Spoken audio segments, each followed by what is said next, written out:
फिर से आप सबका स्वागत है। और आज हमें बहुत अच्छे टॉपिक पे बात कर रहे हैं। हम रोज़ अच्छी टॉपिक पे बात करते हैं, पर आज एक और अच्छी टॉपिक पे बात करते हैं कि हमारे अंदर इच्छाएं कैसे पैदा हो जाती हैं, है ना। सब कहते हैं तृप्त हो जाओ, संतुष्ट हो जाओ, ऐसा करना है वैसा करना है तभी शांति मिलेगी। फिर भी इच्छाएं तो उत्पन्न होती हैं। तो इच्छाओं के उत्पन्न होने का कारण क्या है भाई, कैसे उत्पन्न हो जाती है इच्छा, इसको हम देखते हैं। तो ये सच्चे साधक के अंतरंग प्रसंग में गुरुदेव कहते हैं कि हमें जब कोई बहुत सुखद अनुभूति हो जाती है, हमारा कोई पिछला कोई ऐसी स्मृति बन जाती है या कोई संस्मरण बन जाता है, उसके प्रभाव से हमारे अंदर इच्छा पैदा होती है। जैसे एक उदाहरण, हमने कोई ऐसा कार्य किया, उस कार्य के बाद हमें खूब तारीफ़ें मिली, तो क्या हुआ, अभी मुझे और कुछ अच्छा करना है जिससे मुझे और तारीफ़ मिलेगी, इच्छा पैदा हो गई, कुछ अच्छा काम करना है। ऐसे ही कभी क्या होता है, हमने बहुत शांति का अनुभव किया था किसी स्थान पे, तो हम फिर वही काम करना चाहते हैं ताकि हमें वो शांति मिल सके, तो ये इच्छा पैदा हुई। ऐसे ही कुछ सुनने से भी इच्छा जागृत हो जाती है। कभी कभी किसी की बात को सुन लेते हैं, जान लेते हैं, तो फिर हमारे अंदर इच्छा पैदा होने लगती है, अरे और कुछ नया सुनते हैं, कुछ और नया देखने सुनने को मिलेगा, है ना। जैसे एग्जाम्पल के तौर पर हमने गुरुदेव का एक वीडियो देखा, सुना, जिसमें कहा गुरुजी ने कि लड़ाई वहीं होता है जहाँ पर प्रेम होता है।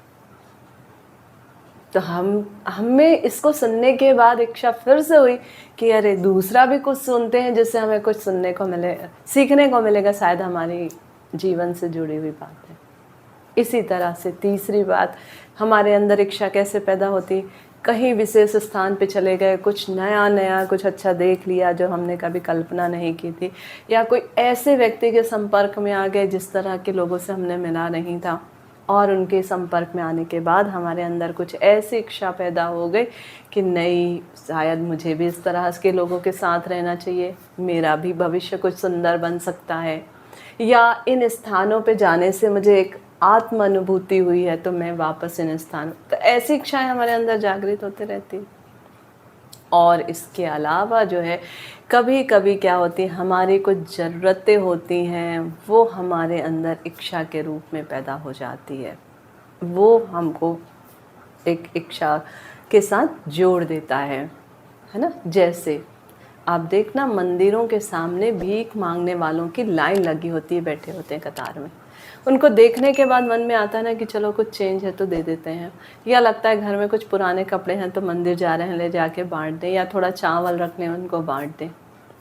वो इच्छा वहाँ पर देखने के बाद या आपके अंदर की दया भावना ने पैदा कर दी कि ऐसा करें। कोई आपसे बात करना चाह रहा है तो आप भी उससे बात करने की इच्छा रखते हैं।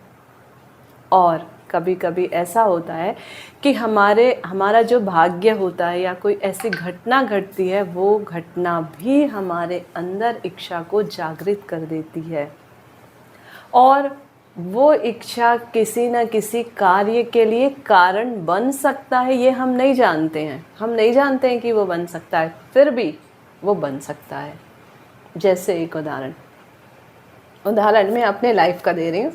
मैंने पीएससी का जब फर्स्ट टाइम इंटरव्यू दिया था, तो मुझसे पीएससी इंटरव्यू बोर्ड में पूछा गया था कि ये सुदर्शन क्रिया क्या है, सहज समाधि क्या है। मैं तो कभी सुनी ही नहीं थी, मैंने कभी श्री श्री रविशंकर जी के बारे में नहीं सुना था मुझे, जबकि योगा पे काफ़ी क्वेश्चन किए गए थे। अब उनकी बातों से मेरे अंदर इच्छा जागृत हुई कि मैं इसे जानूं, और आज की डेट में वही इच्छा या वो एक प्रश्न कारण बन गया मेरे आर्ट ऑफ लिविंग टीचर बनने का। और शायद मैं हर किसी के सामने कहती हूँ, और आज भी कह रही हूँ कि मैं डिप्टी कलेक्टर भी बनती तो सिर्फ साइन करते और अपने अधिकारियों की बात सुनते रहती, पर आज जो मुझे आनंद की अनुभूति होती है या जो खुशी मिलती है, वो शायद उस डिप्टी कलेक्टर के पद पे भी नहीं मिलता, है ना। तो ये कैसा हुआ, एक मेरे भाग्य का कहें या वो घटना घटी जो मेरे साथ लोगों ने पूछा, प्रश्न पूछा, यहाँ तक पहुँचाया। जैसे एक उदाहरण और है कि क्यूबेक में एक व्यक्ति जो है 30 साल तक है ना, कनाडा के सड़क को बनाने में काम करता रहा। उसको नहीं पता था कि वो क्यों कर रहा है, बिना जाने क्यों क्या। वो एक फर्म में काम करता था और आज उस स्थान पर जो है हमारे आर्ट ऑफ लिविंग का मॉन्ट्रियल आश्रम बना हुआ है। ये नियति ने निश्चित करके रखा हुआ था, ये बना, पर कारण बना वो, है ना।